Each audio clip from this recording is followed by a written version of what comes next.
आणि नागपूरच्या कार्यकर्त्यांचे मी विशेष आभार मानतो की लगातार दुसऱ्यांदा सेंचुरी पार भारतीय जनता पार्टी तुम्ही सगळ्यांनी मिळून पोचवली आणि मंचावरील भारतीय जनता पक्षाचं जे नेतृत्व आहे या नेतृत्वाने प्रचंड मेहनत करून या नागपूर शहराच्या महानगरपालिकेमध्ये एक मोठा विजय मिळवला।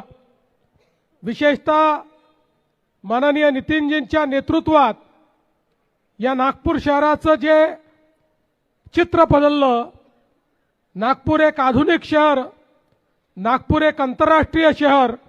पुन्हा एकदा आपल्या सगळ्यांचं मनापासून अभिनंदन करतो आणि माझं बोलणं संपवतो। धन्यवाद।